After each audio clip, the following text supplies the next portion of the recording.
पति ब्रह्मचारी।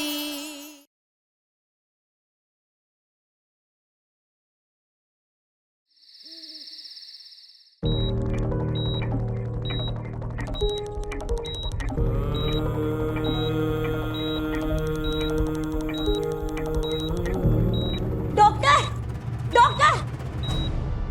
मिसेस गुलाब, आप? अगर मेरी काव्या को कुछ भी हुआ ना तो ना मैं तुझे छोड़ूंगी ना तेरे इस हॉस्पिटल को। कुछ भी करो लेकिन मेरी काव्या को जल्द से जल्द ठीक करो। देखिए मैडम, हमसे जो बन पड़ रहा है हम कर रहे हैं। फालतू का नाटक बंद कर भी दिया कि तुझे काव्या की बहुत चिंता है, समझ गई? निकल गया से। क्या कहा? मैं नाटक कर रही हूँ? सूरज, काव्या तेरी बहन जरूर है लेकिन काव्या मेरी बहू भी है। अगर उसे कुछ हो गया ना तो पूरी दुनिया मुझ पर उंगली उठाएगी, तुझ पर नहीं। और मैं इतनी पत्थर दिल नहीं हूँ कि वो बेचारी दर्द में और मैं नाटक करूँ। खैर, तू नहीं समझ सकता क्योंकि तू तो सिर्फ अपनी पत्नी की पढ़ाई हुई पट्टी ही समझता। बकवास बंद कर। भगवान के लिए तुम दोनों चुप हो जाओ प्लीज। ये हॉस्पिटल है, यहाँ पर लड़ाई मत करो। काव्या को आराम करने दो। देखिए, आप लोग प्लीज बाहर जाइए, मुझे इनका चेकअप करना है।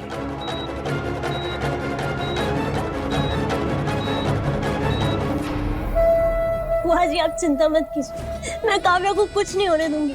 जरूरत पड़ेगी तो मैं बाहर से डॉक्टर बुलाऊंगी लेकिन मैं काव्या को ठीक कर दूंगी बुआ जी।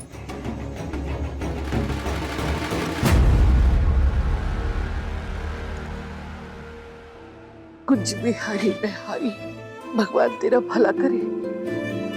तू काव्या के बारे में सोच तो नहीं? इस महारानी ने तो अपनी जिम्मेदारी तक नहीं निभाई। मुझे तुझ पर पूरा भरोसा है, तू मेरी काव्या को बचा लेगी, उसे ठीक कर देगी।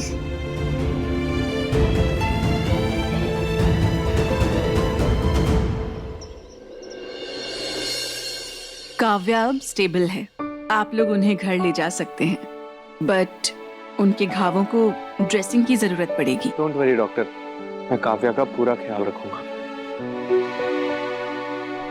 अरव, मैं भी चलता हूँ तुम्हारे साथ काव्या को लेकर। हाँ अरब, मैं और सूरज दोनों चलेंगे तुम्हारे साथ। ईशा, मैं हूं ना, मैं और आरव काव्या को साथ ले जाएंगे।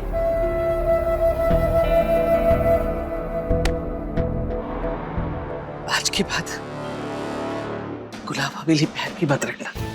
काव्या को छोड़कर गई थी ना, खबरदार जो तूने गुलाब हवेली में कदम रखा। सब्जी क्या कर रही है भाभी, आप क्या कर रही है? इसमें ईशा का कोई दोष नहीं है, मैंने पहले ही आपको बता दिया। ईशा को गुलाब हवेली से जाने के लिए मैंने कहा था, उस हिसाब से तो मैं दोषी हुआ ना। बच्ची, आप कितने अच्छे, आपकी इसी अच्छाई का फायदा उठाती है ये लड़की। ये जानती है इसकी हर बात में आप तरफदारी करेंगे, इसीलिए आपको बीच में डाल के ये अपनी हर बात मनवा लेती है। लेकिन अब बस बहुत हो गया, आज के बाद तेरा सैर सपाटा बंद। आज के बाद न गुलाब हवेली जाएगी और न ही बिंदिया के आसपास भटकेगी। ताई माँ, एक माँ का सबसे बड़ा सुख होता है उसकी औलाद का सुख, और सबसे बड़ा दुख भी उसकी औलाद को मिला हुआ दुख ही होता है, जो आज मेरी काव्या तेरी वजह से भोग रही है। इसकी सजा तुझे मिलेगी। आज के बाद तू घर में कैद रहेगी।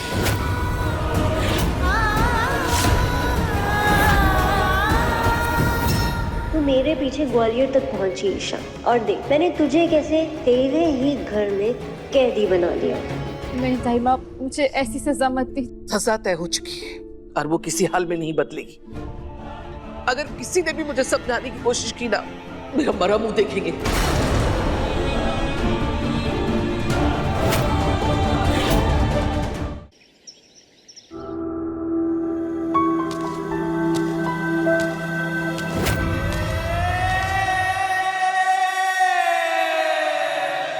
क्या हुआ खुशबू बहू, इस तरह चहलकदमी क्यों कर रही है?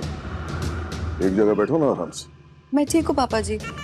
वो काव्य आने वाली है ना, तो उसका वेट कर रही हूँ बस। बहू, ये मत भूलो कि तुम्हारी कोख में हमारे खानदान का चिराग होता है। जरा सी भी लापरवाही बर्दाश्त नहीं करूंगा मैं, याद रखना।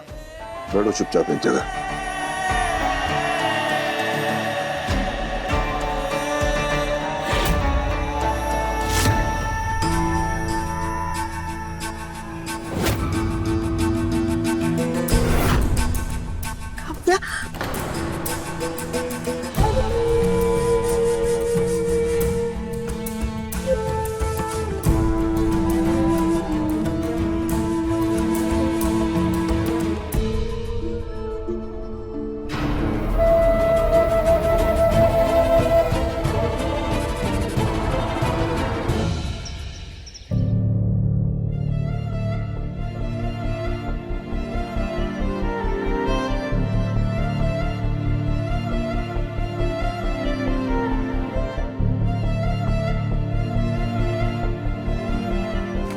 पापा जी खाना। भूख नहीं है बेटा। माँ थोड़ा सा तो खा लीजिए ना, थोड़ा सा। नहीं खाया जाएगा। पता नहीं मम्मी जी, मेरी भूख को क्या हुआ है, खाने का मन ही नहीं हो रहा है। बाकी बिहारी खा ले, नहीं तो बच्चे को भूखा रखेगी क्या? ऐसी हालत में भूखा नहीं रहना चाहिए। नहीं मम्मी जी, मेरा खाने का बिल्कुल मन नहीं।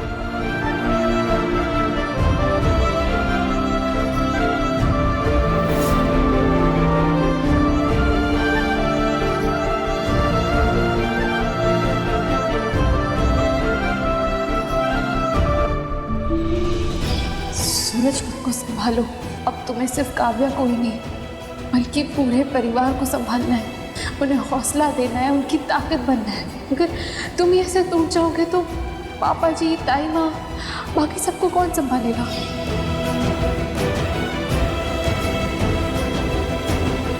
ताई माँ, पापा, आप दोनों खाइए ना, दवाइयाँ भी तो लेनी है ना आप दोनों को। ताई माँ, अगर आप दवाई नहीं लेंगी तो घुटनों के दर्द से रात भर परेशान होते रहेंगी। और पापा, आपको बीपी है तो बीपी की दवाई तो लेनी होगी ना। भूख नहीं है बेटा, भूख नहीं है। मन नहीं है सूरज। ताई माँ, आपको याद है जब आपको भूख नहीं होती थी तो काव्या बिल्कुल इसी तरह सब्जी को लेकर रोटी के बीच में रख के ये गोल गोल घुमा के रोल बनाकर खिलाती थी आपको। मेरे लिए ना सही, काव्या के लिए खा लीजिए।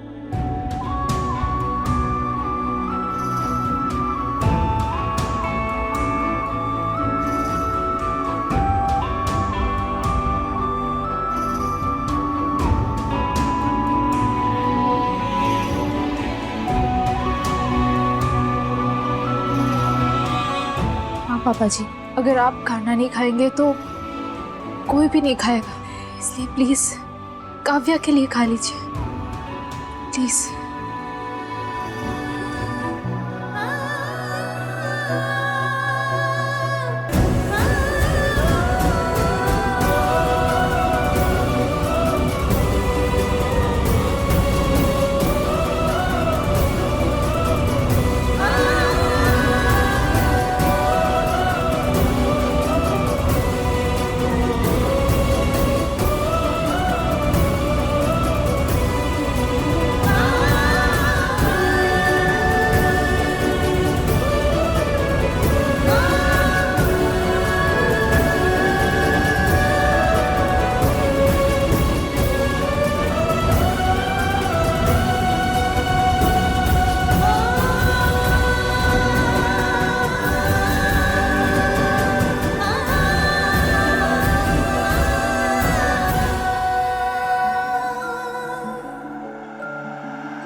तू ना जरा सा भी मेरी तरह, ना कहीं से मैं तेरी तरह, मिलके भी दोनों हैं अजनबी। कैसी है ये दास्तां, ये दास्तां।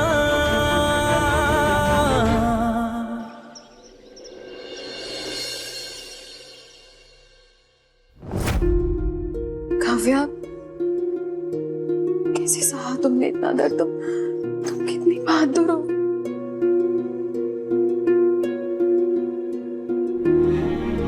काव्या बहू, तुम चिंता मत करना, हम सब तुम्हारे साथ हैं। और रही बात इन जख्मों की, तो बहुत जल्दी भर जाएंगे। हम सब तुम्हारा ख्याल रखेंगे। बिंदिया, जरा वो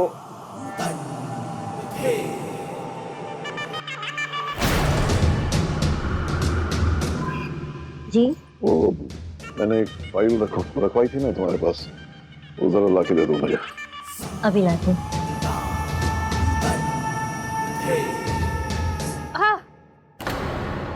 डॉक्टर साहब आराम से, ये मैं लगा देता हूँ।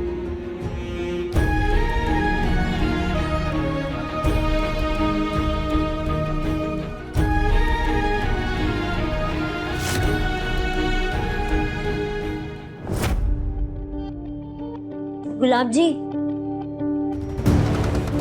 ये लीजिए आपकी फाइल। क्या हुआ गुलाब जी, आप कुछ परेशान लग रहे हैं? हाँ, अच्छे काम के लिए निकलते वक्त शुभ शुभ चीजें देखो तो काम का होना तय है। लेकिन इस काव्या की मनहूस शक्ल देखने के बाद मन एकदम खराब हो रहा है। लगता है ये काम आज नहीं होगा।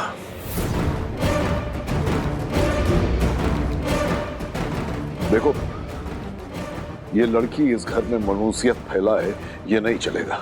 इसको जल्द से जल्द इस घर से निकालने का इंतजाम करो। भेजो इसको इसके मायके में। पापा, ये क्या बोल रहे हैं? काव्या बीवी है मेरी, वो कहीं नहीं जाएगी। आराम।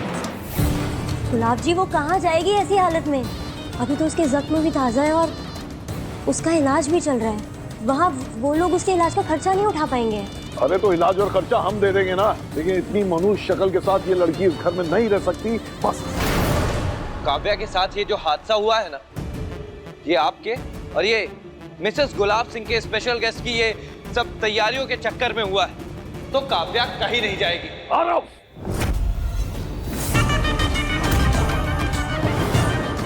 इस घर में ऊंची आवाज और हुक्म सिर्फ गुलाब सिंह का चलता है, इसलिए अगली बार मुझसे बात करने से पहले अपनी आवाज नीचे रखा कर। पापा, मैंने एक स्पेशलिस्ट सर्जन से अपॉइंटमेंट ले रखी है, उन्हीं से मिलने जा रहा हूँ और मुझे पूरा यकीन है कि काव्या का घाव और उसका चेहरा बहुत जल्द एकदम ठीक हो जाएगा। लेकिन एक जरूरी बात, आज के बाद मेरी बीवी को मनहूस मत कहिएगा।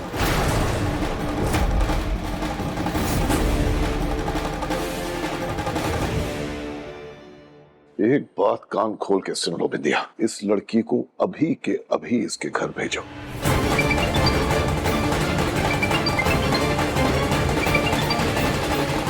हाँ गुप्ता जी बोलिए।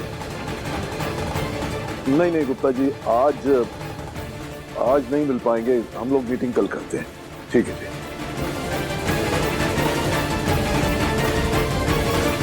इस घर में बहू हो या बेटी, उनकी कोई इज्जत और अहमियत नहीं है, और ना ही कभी उनके अधिकारों को और उनकी फीलिंग्स को सम्मान मिलेगा।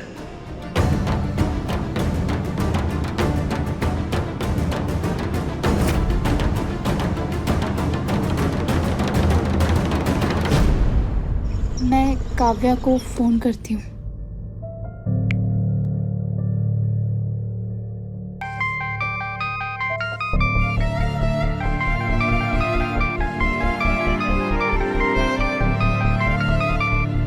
जी भाभी। बेटा कैसी है तू? ठीक हूँ, मैं ठीक हूँ। काव्या सच बता, कोई दिक्कत तो नहीं है ना? नहीं भैया, मैं सच में बहुत ठीक हूँ। यहाँ पे सब मेरा अच्छे से ख्याल रख रहे हैं, आप टेंशन मत लीजिए। ठीक है काव्या, तुम अपना ख्याल रखो, आराम करो, ठीक है? जी भाभी। ईशा जी, चलिए हमें एक बार जाके काव्या को देख कर आना चाहिए। एक बार अपनी आंखों से देख लूंगा ना तो तसल्ली मिल जाएगी। नहीं, ये महारानी काव्या को देखने नहीं जाएगी। इसकी सजा है नहीं कि नहीं जाएगी। ताइमा जो हुआ उसमें ईशा मैंने जो कह दिया सो कह दिया। कोई मुझे समझाने की कोशिश ना करे। ये लड़की घर के बाहर पाँव नहीं रखेगी।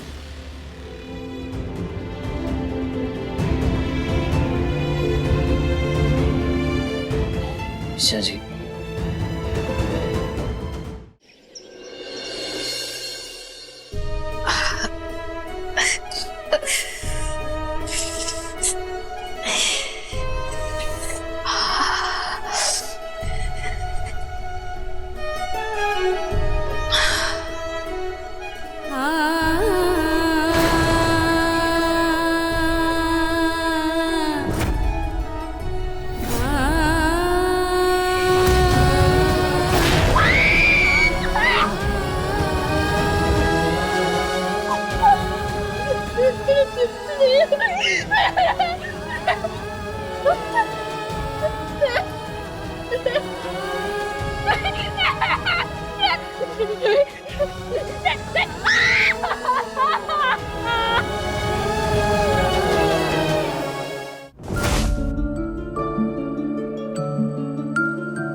तू ना जरा सा भी मेरी तरह, ना कहीं से मैं तेरी तरह, मिलके भी दोनों हैं अजनबी।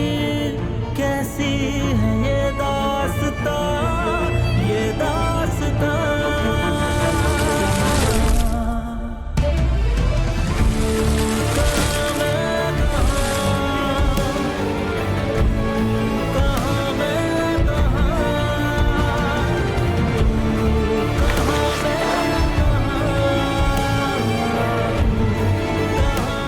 अरे सूरज, तुम्हारी तो शर्ट गीली हो रही है, तुम रहने दो, मैं कर देती हूँ। एक मिनट ईशा जी।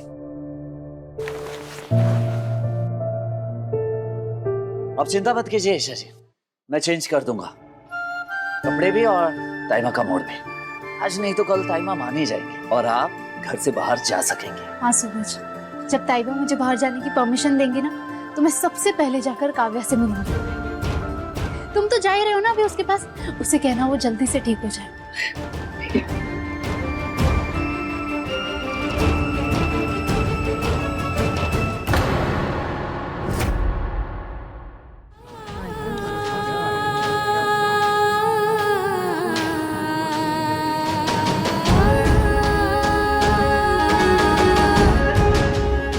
ईशा जी, कहाँ जा रही है आप?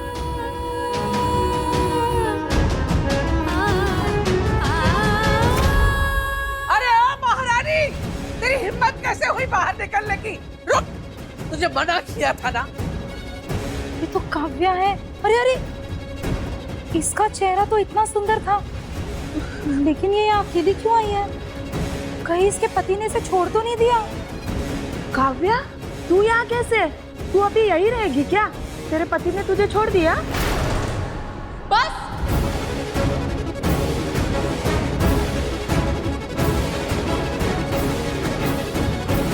तुझे मना किया था ना।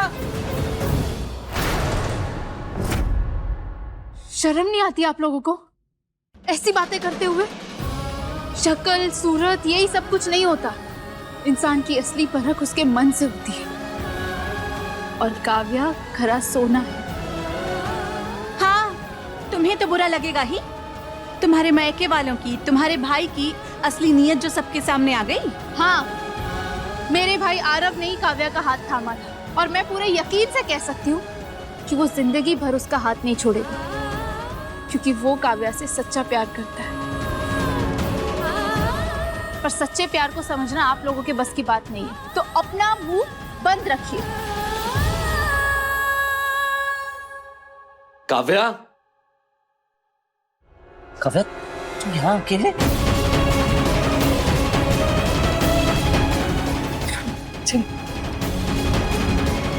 चला, आराम से।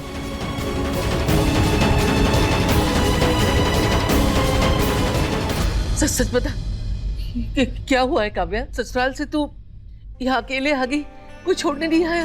आरव दामाद जी कहाँ है? काव्या, पानी।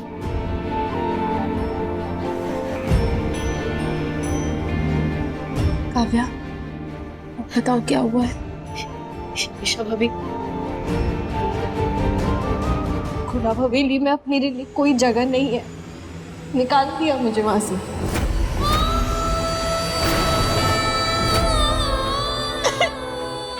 निकाल दिया? किसने किसने निकाला तुझे? काव्या, मैं तुझसे पूछ रहा हूँ, जवाब देगी। किसने निकाला तुझे? मैं बताती हूँ इसे घर से किसने निकाला है। सॉरी काव्या, पर अब मुझे सबको सच बताना होगा। मैं जानती हूँ ये सब इसके साथ किसने किया है। आरव ने।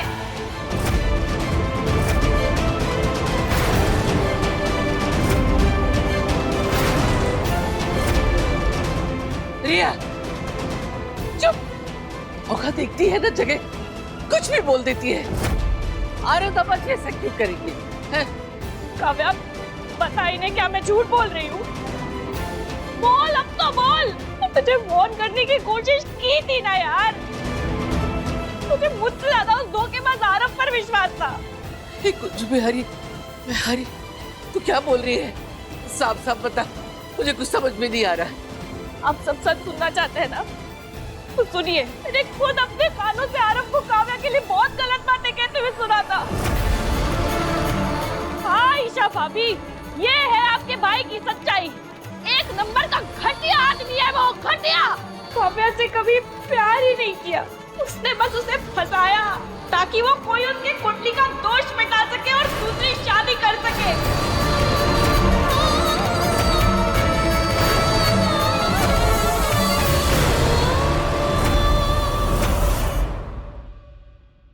गलत इंसान सजा का हकदार होता है, उसे सजा तो मैं देकर रहूंगा। अगर तू सच में सच्चा भाई तो जा सवाल कर अपने उस बाबूजी से। ठीक है, तो बाबूजी को भी जवाब देना होगा। यही जानना चाहता है ना काव्या को किसने जलाया? तो सुन, मैंने जलाया है काव्या को। पति ब्रह्मचारी, शाम 7 बजे दंगल टीवी पर।